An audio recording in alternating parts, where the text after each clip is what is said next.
Assalamu alaikum students, welcome to VU Education Hub.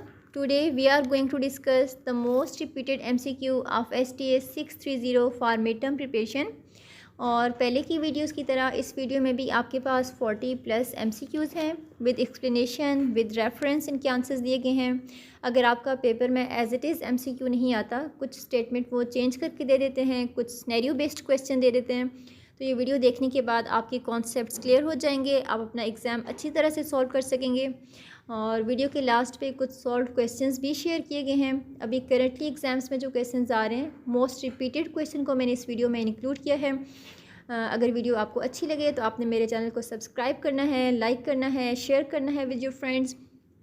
So without any wastage of time हम अपनी video start करते हैं। हमारा first question है, On the basis of purpose of research, we can classify it into which of the following type।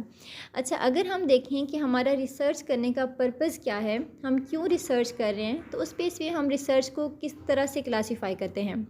Exploratory research, descriptive research, explanatory research, all of the above. इस question का हमारा right answer all of the above है। अब हम इसकी detail देख लेते हैं। Classification of research on the basis of purpose. अगर हम रिसर्च कर रहे हैं किसी पर्पज़ की बेस पे, तो इसको हम 3 तरह से क्लासीफाई करते हैं। फर्स्ट पे हमारे पास आ जाता है एक्सप्लोरेटरी रिसर्च, जिसको हम फॉर्मुलेटिव रिसर्च भी कहते हैं। एक्सप्लोरेटरी रिसर्च में हमारा एम क्या होता है कि हमने किसी भी एक प्रॉब्लम को एक्सप्लोर करना है, आइडेंटिफाई करना है।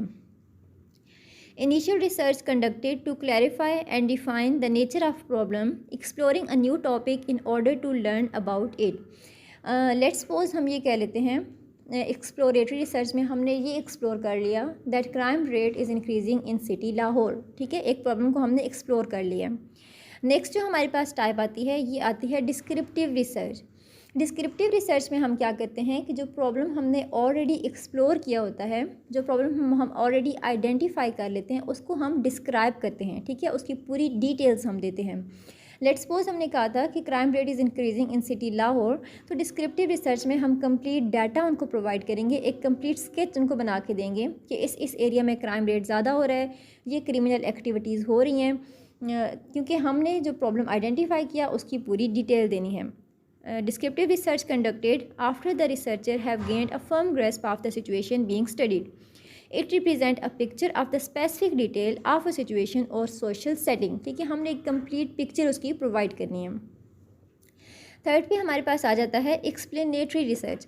एक्सप्लेनेटरी रिसर्च का हमारा पर्पज़ क्या है कि जो हमने प्रॉब्लम को एक्सप्लोर किया है, जिस प्रॉब्लम को हमने डिस्क्राइब किया है, एक्सप्लेनेटरी रिसर्च में we have to explain the reason behind this happening. ठीक है, अब हमने ये बता दिया that crime rate is increasing, that much percentage of crime is happening. तो एक्सप्लेनेटरी रिसर्च में हमने ये बताना है why crime rate is increasing.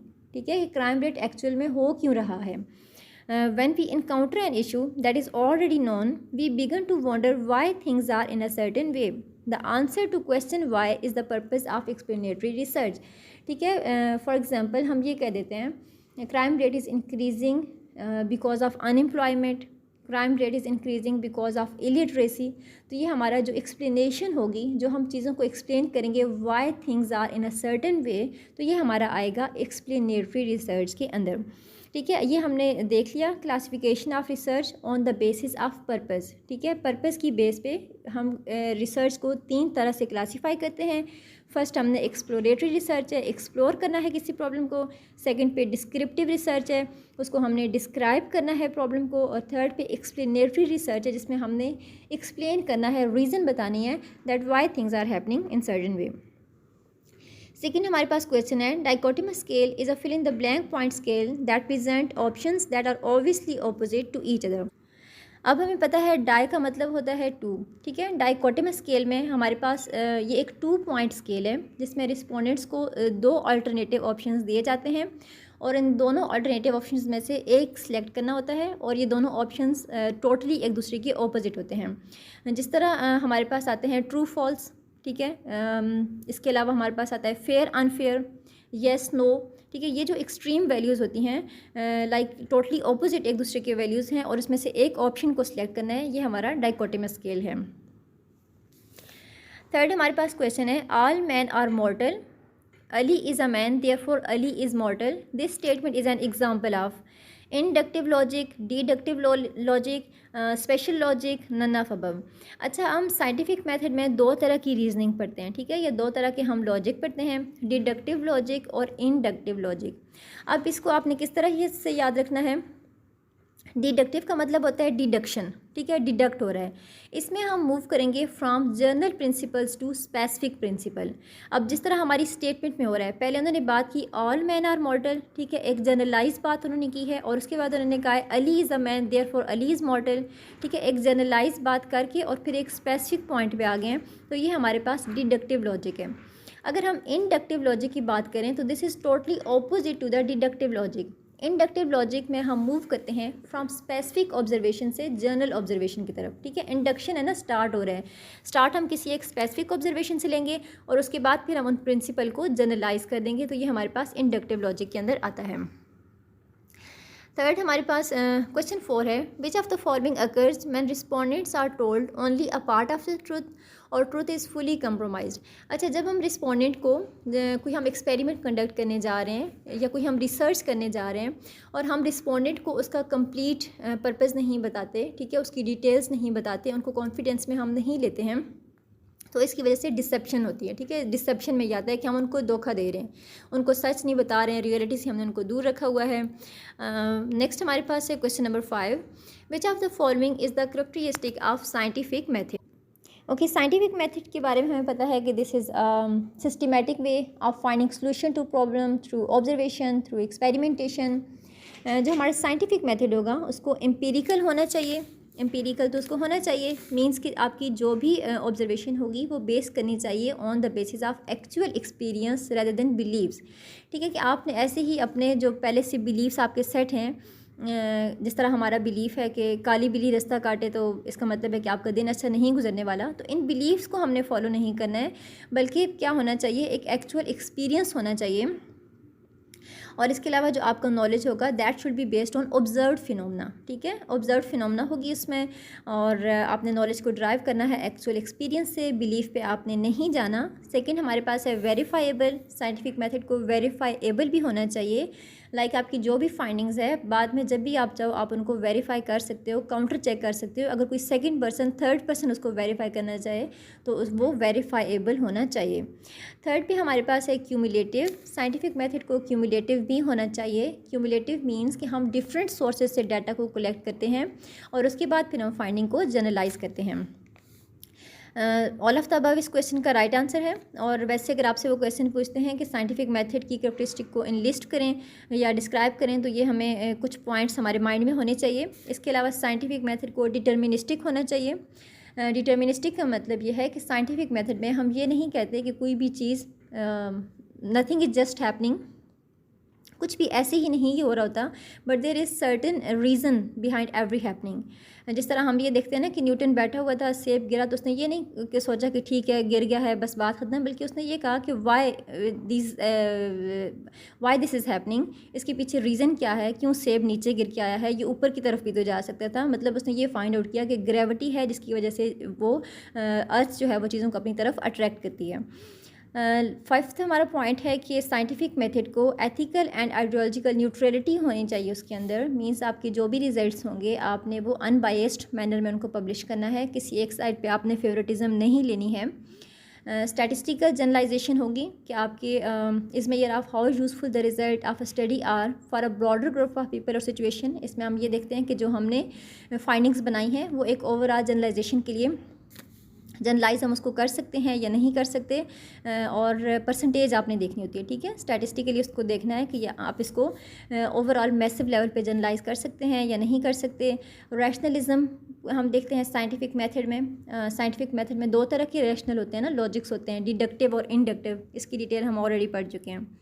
Next हमारे पास है question number 6, which of the following is an in depth analysis of a unit. अगर हम किसी एक चीज़ की, किसी एक यूनिट की इन डेप्थ स्टडी करेंगे, बहुत ही डिटेल स्टडी करेंगे, तो इसको हम कहेंगे केस स्टडी, ठीक है। फॉर एग्ज़ाम्पल आपको एक केस दे दिया जाता है, मिग्रेन वाले पेशेंट आपको दे दिए जाते हैं और आपने जस्ट उसी एक मिग्रेन वाले पे ही डिटेल में स्टडी करनी है। आपको एक केस दे दिया गया है कि मिग्रेन केस को आपने स्टडी करना है, तो ये हमारे पास क्या आएगा, एक केस स्टडी की एग्जांपल है कि एक केस हमें दे दिया गया है और उसकी हमने डिटेल में स्टडी करनी है। नेक्स्ट हमारे पास है question number 7, basic and applied research are the classification of the research on the basis of. अच्छा, अब हम अगर देखें रिसर्च की टाइप्स को, तो डिफरेंट बेसिस पे रिसर्च की डिफरेंट क्लासिफिकेशन है।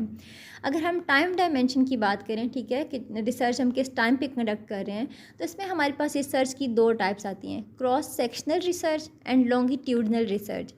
क्रॉस सेक्शनल रिसर्च का मतलब ये है कि आपने सोसाइटी के डिफरेंट सेक्शंस बना देने हैं और डिफरेंट ऑब्जेक्ट्स को आपने एक ही टाइम में स्टडी करना है, ठीक है। सेक्शंस बना लिए और एक ही टाइम में हम सारे सेक्शंस को स्टडी कर रहे हैं, तो this is cross sectional research. Longitudinal research में क्या होता है कि आप सैम्पल को स्टडी करते हो over the period of time. For example, आपने 9th क्लास के स्टूडेंट्स को स्टडी किया, ठीक है, उसके बाद आप क्या करोगे कि 1 साल के बाद उन्हीं 9th क्लास के स्टूडेंट्स को स्टडी करोगे, लेकिन अब वो 9th क्लास वाले स्टूडेंट्स 10th क्लास में आ गए हैं, ठीक है। आपने एक सैम्पल लिया और आप उस सैम्पल को over the period of time study कर रहे हैं, तो दिस इज़ लॉन्गिट्यूडनल रिसर्च।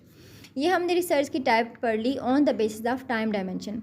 अगर हम पर्पज़ ऑफ रिसर्च की बात करें, तो ये हमने ऑलरेडी डिस्कस कर लिया है कि अगर हम पर्पज़ की बात करें कि हमारा रिसर्च करने का पर्पज़ क्या है, तो इसको हम 3 तरह से क्लासीफाई करते हैं। एक्सप्लोरेटरी रिसर्च, कि हमने एक्सप्लोर करना है प्रॉब्लम को, डिस्क्रिप्टिव रिसर्च, हमने प्रॉब्लम को डिस्क्राइब करना है, और एक्सप्लेनेटरी रिसर्च, हमने एक्सप्लेन करना है reason behind the certain phenomena. Use of research की अगर हम बात करें कि रिसर्च को हमने यूज़ करना है, तो उसमें हमारे पास 2 टाइप्स आती हैं। बेसिक रिसर्च, बेसिक रिसर्च का पर्पज़ यह है कि हम इसको for the study purpose use करते हैं, अपने नॉलेज को एक्सपेंड करने के लिए यूज़ कर रहे होते हैं। और अप्लाइड रिसर्च का मतलब यह है कि आपने रिसर्च को यूज़ करना है to solve a specific problem. तो क्वेश्चन हमारे पास था बेसिक एंड अप्लाइड रिसर्च किसकी क्लासिफिकेशन है, तो इसका राइट आंसर हमारे पास यूज़ ऑफ रिसर्च है, ऑप्शन सी, ठीक है। इसको आपने याद रखना है, मिक्स नहीं करना है, थोड़ा सा कंफ्यूजिंग है ये, बट अगर आप इसको थोड़ा ध्यान से सुनेंगे तो ये आपके कॉन्सेप्ट इसमें क्लियर हो जाएंगे। नेक्स्ट हमारे पास है question number 8, which of the following is a way to produce knowledge based on truths and attempts to be universal. तो ये हमें साइंस की डेफिनेशन बताई गई है, ऑप्शन बी हमारा राइट आंसर है। नेक्स्ट हमारे पास है question number 9, which of the following is a type of research according to time dimension. अगर हम टाइम डायमेंशन की बात करें तो कौन सी रिसर्च की टाइप हमारे पास आती है, एक्सप्लोरेटरी और एक्सप्लेनेटरी रिसर्च हमारे पास आती हैं पर्पज़ ऑफ रिसर्च के अंदर। बेसिक रिसर्च हमने पहले भी इसको डिस्कस कर लिया, यूज़ ऑफ रिसर्च के अंदर आएगा। और अगर हम टाइम डायमेंशन की बात करें तो हमारे पास आती है क्रॉस सेक्शनल रिसर्च, ठीक है, कि सोसाइटी के डिफरेंट सेक्शंस बना लिए और उन सारे सेक्शंस को हम एक ही स्पेसिफिक टाइम में स्टडी कर रहे हैं। नेक्स्ट हमारे पास है question number 10, a variable which can be divided into fraction is known as. अच्छा, ऐसी वेरिएबल जिसको हम फ्रैक्शंस में डिवाइड कर सकें उसे हम क्या कहते हैं, continuous variable, discontinuous variable, dependent variable, independent variable. अच्छा, इस क्वेश्चन का हमारा राइट आंसर ऑप्शन ए है। जिस वेरिएबल को हम फ्रैक्शंस में डिवाइड कर सकें उसे हम कॉन्टीन्यूस वेरिएबल कहते हैं। और इसकी एग्जांपल हमारे पास आ जाती हैं एज, वेट, इनकम, पॉपुलेशन, इन सब को हम फर्दर फ्रैक्शंस में डिवाइड कर सकते हैं ना। वैसे जितने भी हमारे पास कॉन्टीन्यूस वेरिएबल होती हैं वो हमारे पास इनफाइनाइट वैल्यूज़ होती हैं, लाइक उनकी कोई लिमिट नहीं होती है। जिस तरह पॉपुलेशन कितनी हो सकती है इसकी कोई लिमिट नहीं है, इनफाइनाइट वैल्यू है। इनकम एक इनफाइनाइट वैल्यू है। एज भी एक इनफाइनाइट वैल्यू है, क्योंकि इसमें हम किसी इंडिविजुअल की एज की बात नहीं कर रहे बल्कि हम ओवरऑल एज की बात करें। लाइक हम अर्थ की एज की बात करें, यूनिवर्स की एज की बात करें, तो यह है कि आगे काउंट डाउन होती रहती है, ऐसे नहीं है कि ये स्टॉप हो जाए। नेक्स्ट हमारे पास है डिसकॉन्टीन्यूस वेरिएबल। डिसकॉन्टीन्यूस वेरिएबल को हम डिस्क्रीट वेरिएबल भी कहते हैं, और ये हमारे पास फाइनाइट वैल्यूज़ पे मोस्टली कंसिस्ट कर रही होती है, लाइक लिमिटेड वैल्यूज़ होती हैं इसके अंदर। Is the one which can not be divided into fraction, ठीक है, इसको हम फर्दर फ्रैक्शंस में डिवाइड नहीं कर सकते। फॉर एग्जांपल आई कलर, अब आई कलर में भी आपके पास कोई गिनी चुनी पॉसिबिलिटीज़ होंगी, ज़्यादा इसमें आपके पास पॉसिबिलिटीज़ नहीं आती। पर्सन ब्लड ग्रुप ए हो सकता है, बी हो सकता है, A B positive, A B negative, like कुछ गिनी चुनी लिमिटेड सी वैल्यूज़ हैं जो इसमें आएंगी। इंडिपेंडेंट वेरिएबल, जब हम कोई एक्सपेरिमेंट कंडक्ट कर रहे होते हैं तो एक हमारे पास इंडिपेंडेंट वेरिएबल होती है और एक हमारे पास डिपेंडेंट वेरिएबल होती है। इंडिपेंडेंट वेरिएबल क्या है, the variable which is being manipulated, जिस वेरिएबल को हम चेंज कर रहे होते हैं, ठीक है, जिसको हम चेंज करते हैं in an experiment is known as independent variable, और इसको हम डिनोट करते हैं सिंबल एक्स से। ठीक है। जो हमारे पास डिपेंडेंट वेरिएबल है, it is the one which is being measured in an experiment. जिस वेरिएबल को हम एक्सपेरिमेंट में मेजर कर रहे हों, ठीक है, इंडिपेंडेंट वेरिएबल को हमने मैनिपुलेट किया, उसको चेंज किया और उसका इफ़ेक्ट हमने मेजर करना है। डिपेंडेंट वेरिएबल को हम देख रहे हैं तो is the one which is being measured in experiment, ये हमारे पास डिपेंडेंट वेरिएबल है और डिपेंडेंट वेरिएबल को हम डिनोट करते हैं सिंबल वाई से। अब ये भी मोस्टली एमसीक्यू में वो दे देते हैं, independent variable is denoted by symbol what. तो ये आपको याद होना चाहिए कि इंडिपेंडेंट वेरिएबल का सिंबल कौन सा है, डिपेंडेंट वेरिएबल का सिंबल कौन सा है। नेक्स्ट हमारे पास है question number 11, a rule of thumb for male questionnaire is that it should not be more than.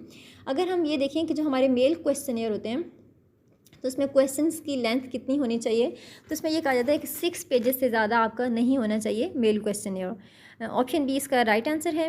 Next हमारे पास है question number 12, quantitative research follow mainly fill in the blank route. Quantitative research deductive route को follow करती है जिसमें चीज़ें move करती हैं from general to specific. Next हमारे पास क्वेश्चन है 13, qualitative research follow mainly. Qualitative research जो है जिसमें हमने क्वालिटी वाइज चीज़ों को फाइंड आउट करना होता है वो इंडक्टिव रूट को फॉलो करती है, means they move from specific observation to general observation. Next हमारे पास है question number 14, which of the following is the major criteria for evaluating a measurement. अगर हमने एक मेजरमेंट को एवेलुएट करना है तो हमारे पास कुछ क्राइटेरियाज़ हैं, ठीक है। अब 3 क्राइटेरियाज़ हैं हमारे पास कि उसमें हमने उसकी वैलिडिटी देखनी है, रिलायबिलिटी देखनी है और सेंसिटिविटी देखनी है, ठीक है। ऑप्शन डी हमारा राइट आंसर है। अब हम इन चीज़ों को एक्सप्लेन कर लेते हैं क्योंकि मोस्टली पेपर में क्वेश्चन आ जाता है explain criteria for good measurement. तो हमने इनको इन लिस्ट भी करना है, वैलिडिटी, रिलायबिलिटी, सेंसिटिविटी, और अगर वो कह देते हैं कि एक्सप्लेन वन ऑफ देम तो हमें इसकी एक्सप्लेनेशन भी याद होनी चाहिए। फर्स्ट पे हमारे पास है वैलिडिटी। ओके, वैलिडिटी क्या है? Validity is the extent to which a test measure what it is suppose to measure. Validity का मतलब ये है कि आपका टेस्ट वही मेजर कर रहा है जिसको मेजर करने के लिए वो बनाया गया था, ठीक है। मतलब कि अब आप उसको लागू कर सकते हो, वो वैलिड है। रिलायबिलिटी का मतलब ये है कि refer to the stability of measurement scale, that is how far it will give the same result on separate occasions. Reliability का मतलब ये है कि आप कोई टेस्ट परफॉर्म करते हो, ठीक है, और कुछ टाइम पीरियड के बाद आपने सेम ऑब्जर्वेशन रिपीट किए हैं, सेम टेस्ट आपने रिपीट किया और आपको वही फाइंडिंग्स मिली हैं जो पहले मिली थी, तो इसका मतलब है कि आपका टेस्ट रिलायबल है, ठीक है। मतलब कि कुछ उसमें तजाद नहीं है पहले वाली वैल्यू में और सेकंड वाली वैल्यू में। थर्ड हमारे पास आ जाता है sensitivity. Sensitivity refers to an instrument's ability to accurately measure change in stimuli और रिस्पॉन्सेज। सेंसिटिविटी का मतलब ये है कि आपके इंस्ट्रूमेंट के अंदर ये एबिलिटी है कि अगर कोई भी चेंज आता है, कोई भी वेरिएबिलिटी आती है स्टिमुलाई के अंदर या रिस्पॉन्स के अंदर, तो उसको डिटेक्ट वो कर सकता है, तो दिस इज़ सेंसिटिविटी। नेक्स्ट हमारे पास है question number 15, the extent to which a test measure what it is suppose to measure is known as. तो ये हमने पहले भी डिस्कस कर लिया, इसको हम कहेंगे कि ये वैलिड है। नेक्स्ट हमारे पास है question number 16, survey research is an example of. Survey research हमारे पास एग्जांपल है एक्स पोस्ट फैक्टो डिज़ाइन की। एक्स पोस्ट फैक्टो डिज़ाइन एक ऐसा रिसर्च डिज़ाइन है जिसमें इन्वेस्टिगेटर का कोई कंट्रोल नहीं होता है वेरिएबल पे, ठीक है। Like he is just able to report what is happened और व्हाट जस्ट हैपेंड, ठीक है। उसका कोई कंट्रोल नहीं है कि वो किसी वेरिएबल को मैनिपुलेट कर सके या उसको चेंज कर सके। नेक्स्ट हमारे पास है question number 17, which of the following refers to the ability of a test और other measurement to predict a future outcome. कि ठीक है, एक ऐसा टेस्ट जो किसी फ्यूचर आउटकम को प्रिडिक्ट कर सके उसे हम कहते हैं प्रिडिक्टिव वैलिडिटी। बाकी जो हमारे पास टर्म दी गई हैं, criterion related validity, convergent validity, divergent validity, इन सबको भी हम देख लेते हैं ताकि अगर कोई क्वेश्चन आ जाता है difference between convergent and divergent validity तो हमारी कॉन्सेप्ट्स क्लियर हों। प्रेडिक्टिव वैलिडिटी की अगर हम डिटेल देखें तो this is refers to the ability of a test और other measurement to predict a future outcome, ठीक है। ये एक टेस्ट की ऐसी एबिलिटी है जिसमें आप कोई फ्यूचर आउटकम पहले से प्रिडिक्ट कर सको, उसके बारे में आप गेस कर सकें। फॉर एग्ज़ाम्पल अगर हम IQ टेस्ट कंडक्ट करते हैं और उसमें से एक स्टूडेंट हायर मार्क्स गेन करता है, हायर स्कोर गेन करता है IQ टेस्ट में, तो उससे हम ये प्रिडिक्शन बनाते हैं कि ये नेक्स्ट जो है फ्यूचर में अच्छा नॉलेज गेन कर सकेगा या अच्छी इसकी फ्यूचर में भी फाइंडिंग्स होंगी या ये ज़्यादा बेटर स्किल्स में ये परफॉर्म कर सकता है। नेक्स्ट हमारे पास आता है criterion related validity. Criterion related validity को relates compare the test with other existing standard measure. इसमें हम क्या करते हैं कि हमने स्पेसिफिक एक कोई क्राइटेरिया रखा हुआ होता है और जो भी हम टेस्ट कंडक्ट करते हैं उसको उस क्राइटेरिया के साथ मेजर करते हैं कि क्या ये उस क्राइटेरिया के ऊपर फुलफ़िल हो रहा है या नहीं फुलफ़िल हो रहा। For example intelligence test could be analysed against a standard IQ test. अगर हम इंटेलिजेंस टेस्ट किसी का लेते हैं तो उसके बाद हम उसको इस जो पहले से हमने क्राइटेरिया रखा हुआ होगा उसके साथ उसको मैच करते हैं, ठीक है। जिस तरह हमारे पास होता है ना कि 60 बिलो होगा तो मेंटली रिटार्डेड है, 100 अबव होगा तो ये सुपर इंटेलिजेंट है, ठीक है। वो जो पूरा हमारे पास एक स्केल आता है उसके अकॉर्डिंगली हम क्राइटेरिया है और उसके साथ मैच कर रहे होते हैं। कॉन्वर्जेंट वैलिडिटी हमारे पास क्या है, the degree to which score of one scale को relate with the score on the other scale design to assess same construct. For example BP of a patient through different scale can give same value। Convergent validity का मतलब ये है कि आपने जो findings ली हैं एक दफ़ा, ठीक है, अगर आप दूसरी दफ़ा फाइंडिंग्स लेते हो, किसी और मेथड से फाइंडिंग लेते हो लेकिन आपको सेम रिजल्ट्स मिलें तो this is the convergent validity, ठीक है। अब इसकी एग्जांपल आपने क्या लेनी है कि अगर आप एक पेशेंट का BP चेक करते हैं किसी एक BP ऑपरेटर से और उसके बाद आप दूसरे BP ऑपरेटर से पेशेंट का BP चेक करते हैं और सेम वैल्यूज़ आती हैं तो आप कह सकते हैं कि इसकी कॉन्वर्जेंट। और अगर हम डाइवर्जेंट वैलिडिटी की बात करें तो इसमें क्या होता है, it is totally opposite to the convergent validity. क्योंकि कॉन्वर्जेंट वैलिडिटी में एक स्केल पे जो हमारे स्कोर आ रहे थे वो दूसरे स्केल के साथ को रिलेट कर रहे थे। लाइक जो एक BP ऑपरेटर से हमने चेक किया ऑलमोस्ट सेम रीडिंग हमारी दूसरी BP ऑपरेटर से आ रही थी, लेकिन डाइवर्जेंट वैलिडिटी में ऐसा नहीं है। It is the extent to which one scale score does not को relate with other conceptually distinct construct. For example हम ये कहते हैं कि डिप्रेशन के दरमियान और एक बंदा जिसकी एक बहुत ही हाई सेल्फ इस्टीम है उनका आपस में कोरिलेशन बिल्कुल नेगेटिव है या बिल्कुल एक दूसरे के ऑपोजिट है। क्योंकि एक ऐसा बंदा जिसकी सेल्फ इस्टीम ज़्यादा होगी उसमें डिप्रेशन तो नहीं हो सकता या उसमें डिप्रेशन होने के चांसेस बहुत कम है, तो ये हमारे पास आ जाता है डाइवर्जेंट वैलिडिटी के अंदर। नेक्स्ट हमारे पास है question number 18, in which of the following type of scale numbers are assigned to objects for identification और क्लासिफिकेशन पर्पज़। अच्छा, जो हमारा नॉमिनल स्केल होता है इसमें हम ऑब्जेक्ट्स को नंबर असाइन कर देते हैं लेकिन उन नंबर्स की कोई न्यूमेरिकल वैल्यू नहीं होती। फॉर एग्ज़ाम्पल हम डाटा कलेक्ट करें किसी पॉपुलेशन में तो हमने मेल को असाइन कर दिया नंबर 1 और फीमेल को असाइन हमने कर दिया number 2 just for our own convenience, ठीक है, ताकि हम डाटा इजीली कलेक्ट कर सकें। इसमें नंबर्स की कोई न्यूमेरिकल सिग्निफिकेंस नहीं है, तो ये हमारे पास आता है नॉमिनल स्केल के अंदर। नेक्स्ट हमारे पास है question number 19, which of the following is a discussion of an issue by 6 to 12 people with a moderator for 1 to 2 our.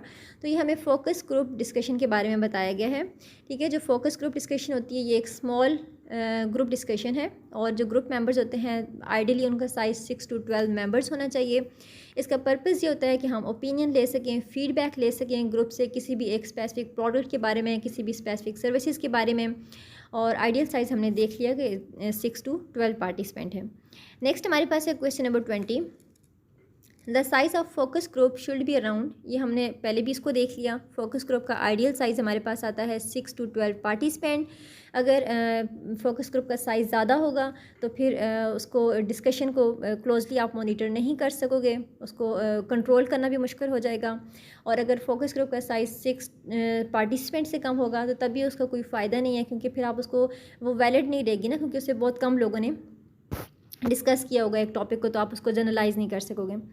Next हमारे पास आ गया question number 21, logical explanation of any observe phenomena is known as. अगर हम किसी भी एक phenomena को लॉजिकली एक्सप्लेन करते हैं, कोई रैशनल दे के एक्सप्लेन करते हैं, तो ये हमारी थ्योरी की डेफिनेशन है, ठीक है। बाकी जो हमारे पास ये टर्म्स दी हुई हैं प्रोपोजिशन, कॉन्सेप्ट, फैक्ट, इन सब के बारे में भी हम देख लेते हैं। सबसे फर्स्ट पे हमारे पास आता है कॉन्सेप्ट। अब कॉन्सेप्ट क्या है, इसको हम कंस्ट्रक्ट भी कहते हैं। It is a generalise idea about a class of object. किसी भी क्लास ऑफ ऑब्जेक्ट के बारे में जो हमारा एक जनरल सा आइडिया होता है, किसी भी प्रोसेस के बारे में जो हमारा जनरल आइडिया होता है, जिसको हम कोई एक नाम दे देते हैं, वो हमारा कॉन्सेप्ट में आता है, ठीक है। That has been giving a name for the purpose of identification. For example table के बारे में हमारा एक कॉन्सेप्ट है कि टेबल कैसा होगा, 4 इसकी लेग्स होंगी और ये उसका प्लेन स्मूथ सरफेस होगा, या जिस तरह हमारा एक डोर के बारे में कॉन्सेप्ट है। ठीक है, डिफरेंट चीज़ों के बारे में हमारा एक कॉन्सेप्ट होता है, एक सेंट्रल आइडिया टाइप होता है या एक जनरल आइडिया टाइप होता है। नेक्स्ट हमारे पास आ जाता है प्रोपोजिशंस। प्रोपोजिशंस क्या हैं? Research proposition is a statement about the concept. किसी भी एक स्टेटमेंट के बारे में हम किसी भी एक कॉन्सेप्ट के बारे में स्टेटमेंट होती हैं जिनको ट्रू या फॉल्स जज किया जा सकता है। ठीक है, if it refers to observable phenomena. ठीक है, प्रोपोजिशन रफली आपकी किसी भी कॉन्सेप्ट के बारे में कोई स्टेटमेंट है जो कि आपने दे दी हैं और बाद में फर्दर एक्सपेरिमेंटेशन के थ्रू हम प्रूव करेंगे कि ये स्टेटमेंट आपकी ट्रू हैं या फॉल्स हैं। थेरी हमारे पास क्या है? किसी भी एक ऑब्जर्व फिनोमेना की लॉजिकल एक्सप्लेन करना थेरी के अंदर आता है और थेरी में बहुत ज़्यादा प्रोपोजिशंस होते हैं। Theory consist of network of proposition. Fact के बारे में बताया गया है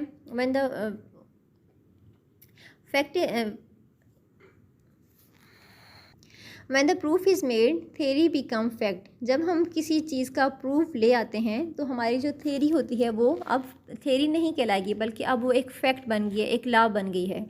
facts are thought to be definite, certain without questions and their meaning to be self evident. ठीक है, जो हमारे फैक्ट्स होंगे, जो हमारे लॉज होंगे वो डेफिनेट होते हैं, विदाउट क्वेश्चन होते हैं और उनके क्या होते हैं? सेल्फ एविडेंट होते हैं, लाइक उसमें कोई डाउट वाली गुंजाइश नहीं होती। नेक्स्ट हमारे पास है question number 22। When the proof is made. जब हमें प्रूफ मिल जाता है तो जो पहले हमारी थेरी थी वो हमारा अब एक फैक्ट बन जाएगी या एक लॉ बन जाएगी। नेक्स्ट हमारे पास है question number 23। Fill in the blank is the structure that can hold और support a theory of a research study. ठीक है, एक ऐसा स्ट्रक्चर जो कि थेरी को सपोर्ट करता है उसे हम थ्योरेटिकल फ्रेमवर्क कहते हैं। ठीक है, अब ये भी नाम के साथ ही कोरिलेट है, थेरी को सपोर्ट कर रहा है तो this is theoretical framework. Theoretical framework होता क्या है? It is the structure that can hold और support a theory of a research study. It introduces and describe the theory that explain why the research problem under study exist. ठीक है, अब theoretical framework basically theory को ही introduce करवा रहा होता है, उसी को डिस्क्राइब कर रहा होता है। अगर हमारा क्वेश्चन आ जाता है स्पेसिफाई अ थ्योरेटिकल फ्रेमवर्क, तो इसमें भी हमने 3-4 लाइनें लिखनी है। थ्योरेटिकल फ्रेमवर्क क्या करता है? It elaborate the relationship among the variable. ये हमें बताता है कि एक्सप्लेन करता है रिलेशनशिप क्या है वेरिएबल्स के दरमियान में। Explain the logic underlying these relationship. हमें लॉजिक बताता है, रीज़न बताता है, रैशनल बताता है कि इन वेरिएबल के दरमियान में रिलेशनशिप क्यों है। And it describe the nature and direction of the relationship. और इसके अलावा ये हमें डिस्क्राइब कर रहा होता है कि इनके दरमियान में, वेरिएबल्स के दरमियान में जो रिलेशनशिप है उसकी नेचर क्या है, उसकी डायरेक्शन क्या है, like it is positive, negative, neutral, किस तरह का रिलेशनशिप है। नेक्स्ट हमारे पास क्वेश्चन नंबर 24 है a proposal for quantitative research contain. अब जो हमारा प्रोपोजल होता है क्वांटिटेटिव रिसर्च का, इसमें it contains most part of the research report. ठीक है, इसके अंदर टाइटल आता है, एब्स्ट्रैक्ट आता है, एक जो रफली सा आइडिया होता है, और प्रॉब्लम स्टेटमेंट होती है, लिटरेचर रिव्यू होता है, डिज़ाइन सेक्शन होता है, बिब्लियोग्राफी होता है। लेकिन इसके अंदर रिजल्ट्स भी नहीं होते हैं, डिस्कशंस भी नहीं होती हैं और कंक्लूजन सेक्शन भी नहीं होता। तो ऑप्शन डी इस क्वेश्चन का राइट आंसर है, क्योंकि क्वांटिटेटिव रिसर्च प्रपोजल के अंदर रिजल्ट्स उसमें इंक्लूडेड नहीं होते। नेक्स्ट हमारे पास क्वेश्चन नंबर 25 है। In which of the following scale of measurement numbers have no value?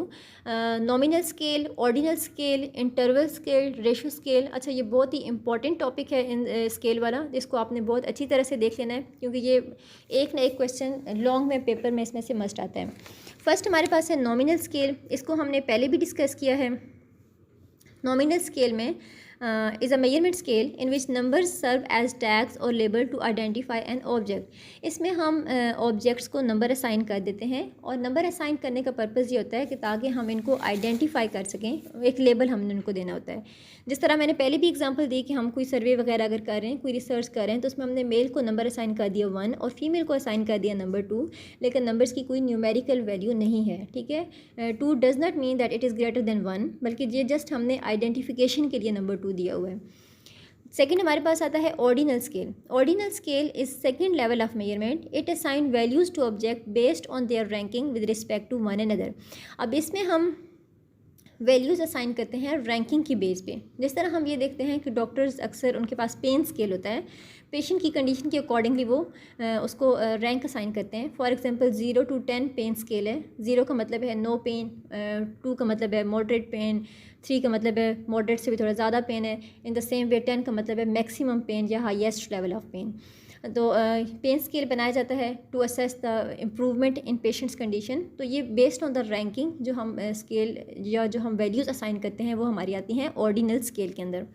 Third पे हमारे पास आ जाता है interval scale. Interval scale is one where there is order and the difference between the two values is meaningful। और इसमें क्या होता है कि जो प्रेजेंस ऑफ ज़ीरो है वो आर्बिट्रेरी है, मतलब कि इसमें ट्रू ज़ीरो नहीं होता। जिस तरह हमारा CGP है या IQ टेस्ट है, ये हमारे इंटरवल टेस्ट की एग्जांपल में आते हैं। लास्ट पे हमारे पास आता है रेशो स्केल। रेशो स्केल हमारे पास क्वांटिटेटिव स्केल है। अब ये है तो इंटरवल स्केल की तरह ही, लेकिन इसमें एक डिफरेंस क्या आ जाता है कि इसमें आपके पास ट्रू ज़ीरो होता है। ठीक है, मतलब ये कि अगर ज़ीरो है तो that means the absence of the observation. अब इसकी एग्जांपल हमारे पास आती है मनी, वेट, इन चीज़ों को हम रेशो स्केल में मेजर करते हैं। ठीक हो गया। नेक्स्ट हमारे पास है question number 26। Common scale of measurement include. Common scale of measurement हमारे पास 4 हैं, nominal scale, ordinal scale, interval scale and ratio scale. तो ऑप्शन डी हमारा इसका राइट आंसर है, that is all of the above. Next हमारे पास है question number 27। Which of the following is not included in ethical treatment of participant. अगर हम participants का एथिकल ट्रीटमेंट कर रहे हैं तो उसके अंदर हमारे पास आता है कि हमने उनको एक्सप्लेन करने हैं द स्टडी बेनिफिट्स, के जो हम स्टडी करने जा रहे हैं उसके क्या क्या बेनिफिट्स हैं। We have to explain respondents rights and protection. ठीक है, हमने रिस्पोंडेंट के राइट्स को, प्रोटेक्शन को एक्सप्लेन करना है। और इज मोस्ट इंपॉर्टेंट थिंग, हमने उनसे कंसर्न साइन लेना है। ठीक है, अगर वो हमें अलाउ करेंगे, परमिट करेंगे, तब हम उनसे फर्दर उनको हम रिसर्च में रखेंगे या एक्सपेरिमेंट में रखेंगे। डिसेप्शन एथिकल ट्रीटमेंट में नहीं आता। हमने किसी को धोखा नहीं देना है या किसी को से कुछ हमने छुपा के नहीं रखना है, कंप्लीट रियलिटी हमने बतानी है। नेक्स्ट हमारे पास क्वेश्चन नंबर 28 है। Which of the following scale is least powerful of the 4 scale. तो जो हमारा नॉमिनल स्केल है ये हमारा लीस्ट पावरफुल है। ऑप्शन ए इसका राइट आंसर है। Question number 29। The result of an IQ test can be use to predict future educational achievement. तो ये हमारे पास एग्जाम्पल आती है प्रिडिक्टिव वैलिडिटी की। ठीक है, कि आपने रिजल्ट्स लिए और उन रिजल्ट्स को आप प्रिडिक्शन के लिए यूज़ कर सकते हैं, तो ये प्रिडिक्टिव वैलिडिटी में आता है। नेक्स्ट हमारे पास है question number 30। Which of the following research tries to give answer of the question why things are happening in a certain way. तो ये भी हमने पहले डिस्कस कर लिया कि इस चीज़ को एक्सप्लेन करना कि चीज़ें इस तरह से क्यों हो रही हैं, वाई को एक्सप्लेन करना हमारा पर्पज़ होता है एक्सप्लेनेटरी रिसर्च का। ठीक है, एक्सप्लोरेटरी रिसर्च का पर्पज़ यह है कि हमने प्रॉब्लम को एक्सप्लोर करना है। डिस्क्रिप्टिव रिसर्च में हमने प्रॉब्लम को डिस्क्राइब करना है, नेचर ऑफ द प्रॉब्लम को डिस्क्राइब करना है, कंप्लीट पिक्चर प्रेजेंट करनी है। और एक्सप्लेनेटरी रिसर्च में हमने बताना है the reason behind happening. Question number 31। Units of analysis in a study are typically also called. Units of analysis को हम यूनिट्स ऑफ ऑब्जर्वेशन भी कहते हैं। ऑप्शन सी इसका राइट आंसर है। क्वेश्चन नंबर 32 है। In fill in the blank design investigator have no control over the variable in the sense of being able to manipulate them, they only report what has happened. अच्छा, जो आपकी x post facto design होता है इसमें investigator का कोई control नहीं है वेरिएबल्स पे। लाइक वो वेरिएबल को मैनिपुलेट नहीं कर सकते, उन्हें चेंज नहीं कर सकते, और जस्ट रिपोर्ट कर सकते हैं कि क्या चीज़ हुई है या क्या चीज़ हो रही है। नेक्स्ट हमारे पास है question number 33। Fill in the blank refers to an instrument's ability to accurately measure variability in stimuli or response। तो ये हमारे पास सेंसिटिविटी में आता है कि आपकी इंस्ट्रूमेंट इतना सेंसिटिव है, इतनी उसकी सेंसिटिविटी है कि वो स्टिमुलाई या के अंदर किसी भी उसको चेंज को डिटेक्ट कर सकता है। नेक्स्ट हमारे पास है question number 34। Experimental study. Experiment study done in natural environment is called. ऐसी एक्सपेरिमेंट स्टडी जो कि हम नेचुरल इन्वायरमेंट में करते हैं उसे हम कहते हैं नॉन कॉन्ट्राइव्ड स्टडी, और जो हम आर्टिफिशियल सेटिंग में करते हैं, लैब स्टडी में करते हैं, उसको हम कहते हैं कॉन्ट्राइव्ड। नेक्स्ट हमारे पास है अच्छा, कॉन्ट्राइव्ड और आर्टिफिशियल एक ही नाम है। 35 क्वेश्चन है हमारे पास। A personal form of communication in which one human being direct message to and interact with another individual. तो ये हमारे पास आता है ह्यूमन इंटरेक्टिव मीडियम है, जिसमें एक इंडिविजुअल दूसरे के साथ बात कर रहा है, इंटरेक्ट कर रहा है। जबकि जो हमारा इलेक्ट्रॉनिक इंटरेक्टिव मीडिया है इसके अंदर एक इंडिविजुअल ज़्यादा पर्सन से कम्युनिकेट कर सकता है through the use of digital technology, ठीक है, जिस तरह हमारे पास टेलीविज़न है, इंटरनेट है। और इसके अलावा जो हमारे पास ऑप्शन सी है non interactive media. Non interactive media में हम डायरेक्टली इंटरेक्ट नहीं करते किसी पर्सन के साथ, जिस तरह हमारे मेल क्वेश्चनर्स होते हैं, ठीक है, वो नॉन इंटरेक्टिव मीडिया के अंदर आते हैं। नेक्स्ट हमारे पास है question number 36, a variable which can not be divided into fraction, जिसको हम फ्रैक्शंस में डिवाइड नहीं कर सकते, वो हमारे पास आता है डिस्क्रीट वेरिएबल, और इसको हम डिसकंटिन्यूअस वेरिएबल भी कहते हैं।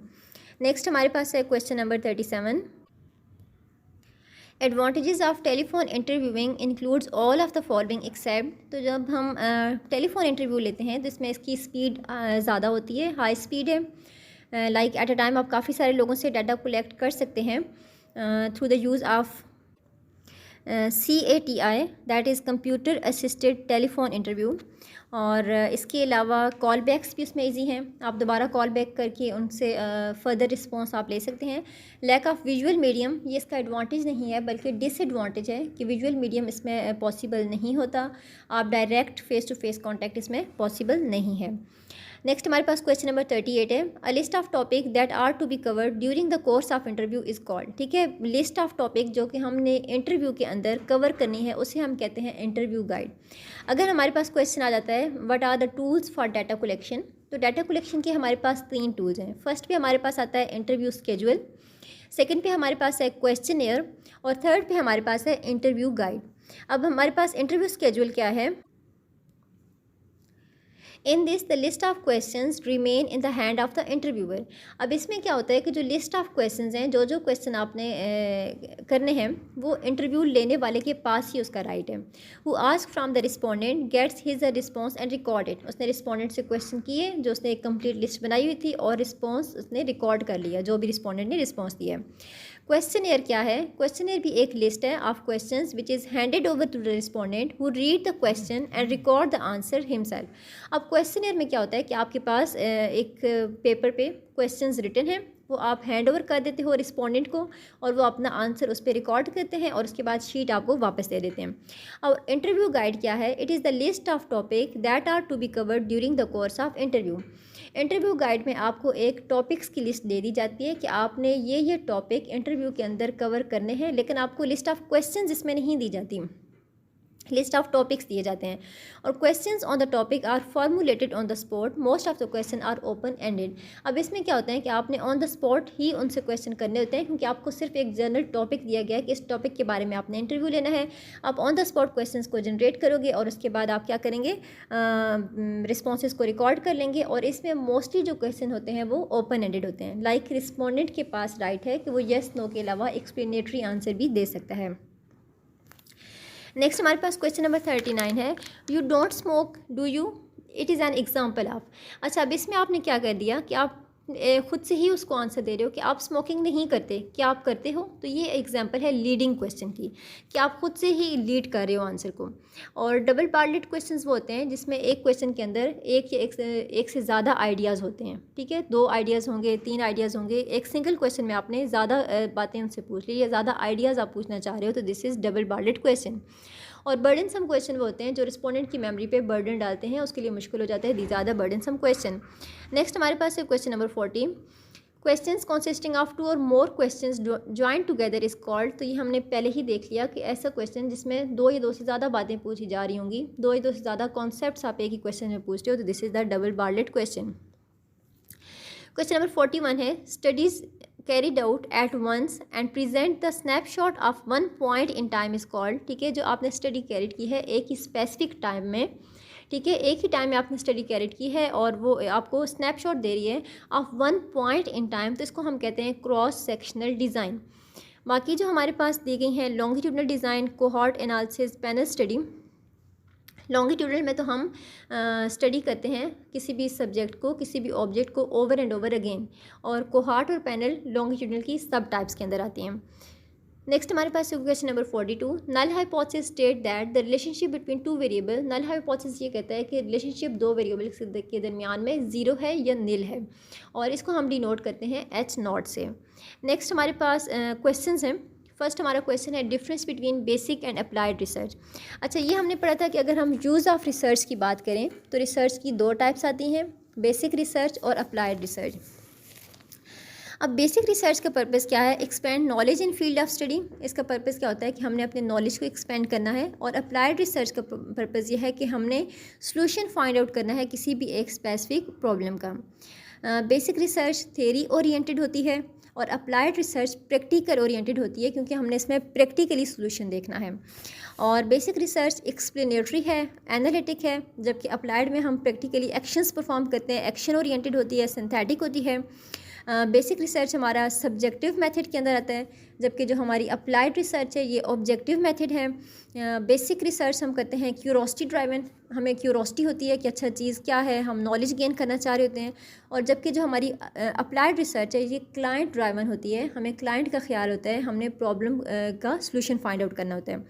और बेसिक रिसर्च का वाइडर स्कोप है और जो अप्लाइड रिसर्च है इसका कोई स्पेसिफिक स्कोप आ जाता है, ठीक है, मतलब मोर स्पेसिफिक डिटेल में हम चले जाते हैं, मोर स्पेसिफिक स्कोप है इसका। नेक्स्ट हमारे पास है describe moderating and intervening variables. Describe moderating and intervening variable. Moderating variable को हम डिनोट करते हैं एम से, और इसके बारे में है कि it is the third variable that affect the strength of the relationship between dependent and independent variable. अब ये क्या करेगी कि डिपेंडेंट और इंडिपेंडेंट वेरिएबल के रिलेशनशिप को अफेक्ट करेगी। इन को relation a moderator is a third variable that affect the को रिलेशन ऑफ टू वैल्यूज़, ठीक है, कि दो वैल्यूज़ के को रिलेशन को जो चीज़ अफेक्ट करती है, this is the third variable and the name of that third variable is moderating variable, और इसको हम एम से डिनोट करते हैं। और इंटरवेनिंग वेरिएबल के बारे में है it is a hypothetical variable, ठीक है, ये हाइपोथेटिकल वेरिएबल है, मीन्स इसको जस्ट हमने सपोज किया हुआ है। used to explain causal links between other variable. Intervening variable cannot be observed in an experiment. इसको हम किसी एक्सपेरिमेंट में डायरेक्टली ऑब्जर्व नहीं कर सकते, इसलिए हम इसको हाइपोथेटिकल कहते हैं। For example there is an association between being poor and having shorter life span.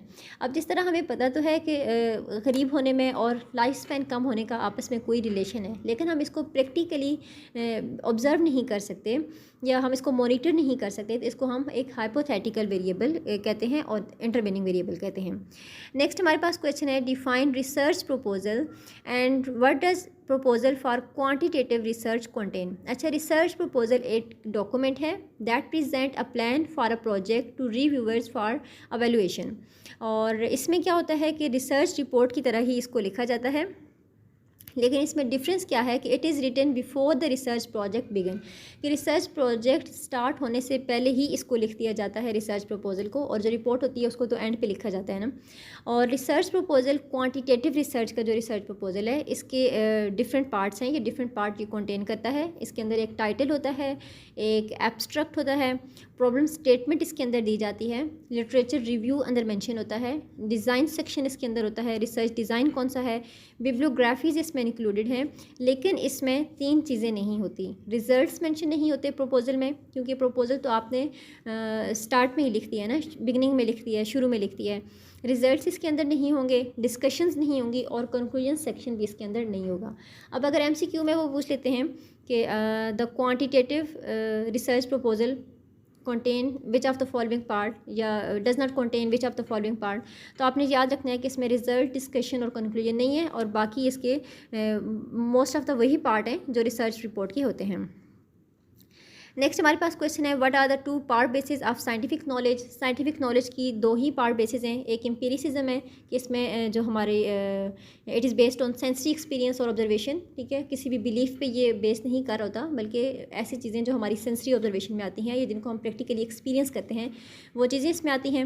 और सेकेंड साइंटिफिक मेथड का एक ही पार्ट बेस है रैशनलिज्म, कि जिसमें हम चीज़ों को विद लॉजिक एक्सप्लेन करते हैं, विद रैशनल एक्सप्लेन करते हैं। इंडक्टिव और डिडक्टिव लॉजिक दो तरह के हमारे पास लॉजिक की टाइप्स हैं। नेक्स्ट हमारे पास है concepts and sources of concept. Concept अगर हम देखें तो ये हमारा एक जनरलाइज आइडिया होता है किसी भी ऑब्जेक्ट के बारे में, और it is given name just for the purpose of identification.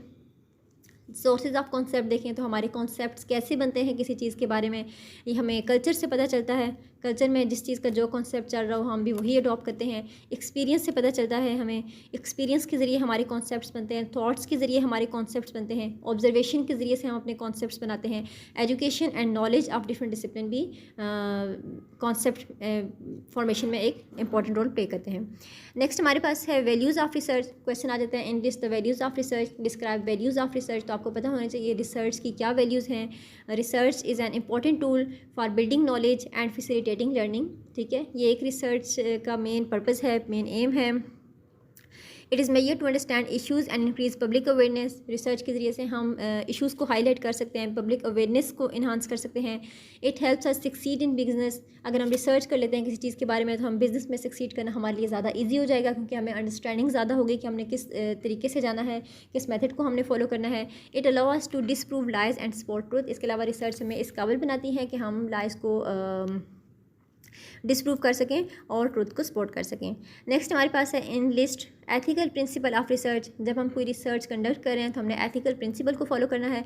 Ethics हमारे क्या कहते हैं कि जब हम रिसर्च कर रहे हैं तो हमने प्राइवेसी रखनी है, ठीक है, कॉन्फिडेंशियल रखना है रिस्पोंडेंट को, पार्टिसिपेंट्स को, उनकी प्राइवेसी को हमने एक्सप्लोर नहीं वायलेट नहीं करना है, और ऑनेस्टी होनी चाहिए, ठीक है। वैल्यूज़ का हमने ख्याल रखना है, इन्फॉर्म्ड कंसेंट लेना है, प्रॉपर उनसे परमिशन लेनी है, परमिट फॉर्म उनसे लेना है, जस्टिस से हमने काम लेना है, डिग्निटी है, ऑब्जेक्टिविटी है, एक्यूरेसी एंड एफिशिएंसी है। रिजल्ट्स जैसे होंगे हमने उनको एज इट इज़ पब्लिश करना है, कोई बायसनेस उसमें शो नहीं करनी।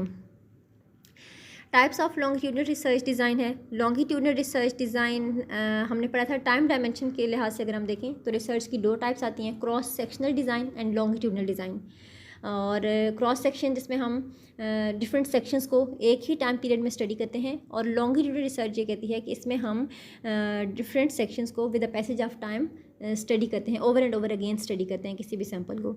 और लॉन्गिट्यूडनल रिसर्च डिज़ाइन की आगे फर्दर टाइप्स हैं। Time series research, the panel study and the cohort analysis. Time series research is a data set consists of observation of one individual at multiple time interval. It focus on single individual.